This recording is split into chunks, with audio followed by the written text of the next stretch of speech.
অজ্ঞাত মেজর জিয়া, তিনি রাজনীতি করতেন না।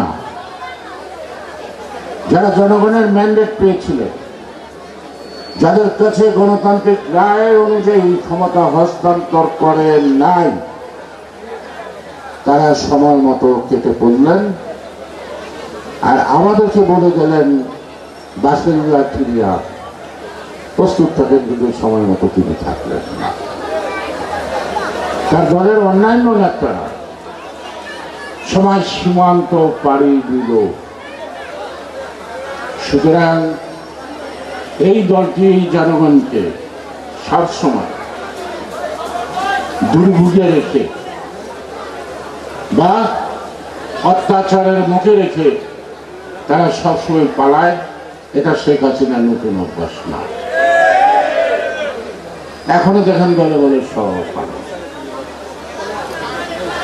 জিয়াউর রহমানের দল, জিয়াউর রহমান তো রাজনীতি ছিলেন না, তার কাছে তো কার কোনো দাবি ছিল না। যেরকম কি অষ্টম বেঙ্গল রেজিমেন্টের উপ-অধিনায়ক। অ্যান্টিব্যাকটেরিয়াল অ্যাডিটিভ যুক্ত সেরা ওয়াটার ট্যাঙ্ক বিশুদ্ধ পানিতে ব্যাকটেরিয়া জন্মাতে দেয় না। 25-এর কালো মারাত্রিতে যখন হত্যাকাণ্ড হলো, গণহত্যা, তখন ঢাকার মানুষ ছুটে পালাতে পালাতেই কেরানীগঞ্জের বাড়ি ঘর গোয়াল ঘর সব একাকার হয়ে গেল। ঠিক। এবং আওয়ামী লীগের যারা নেতা ছিল তারাই কেরানীগঞ্জে একদিন দুদিন কাটায় কাটায় গাইতে যেতে যেতে সীমান্ত পাড়ি দিয়ে জগবতে চলে গেলেন, নাচতে পিছনে হাসি। জিয়া রহমান এই নরহত্যার বিরুদ্ধে 25শে মার্চ রাতে 2:20 চট্টগ্রাম হালি শহরে আসার আগে তার কমান্ডার ইন চিফ ছিল জেনারেল জাগজুয়া। কমান্ডার যখন থাকে, ডিপ্টি কমান্ডারের কমান্ড, সেই বাহিনী কখনো শোনে না। নিজ হাতে গুলি করে কর্নেল জাগজুয়াকে হত্যা করে তিনি কমান্ডার চার্জ নিয়ে পদে আসলেন হালি শহরে। এগুলো ঘটনা, এগুলো কোনো গল্প না।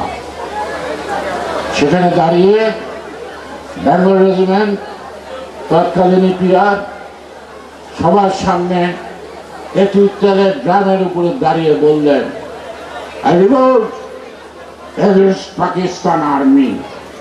তার সামনের অন্যান্য সিপাহী ক্যাপ্টেন যারা ছিলেন তাহলে নো স্যার, ওই রিভল্ট, অর্থাৎ আপনি একাই না, রিভল্ট করলাম।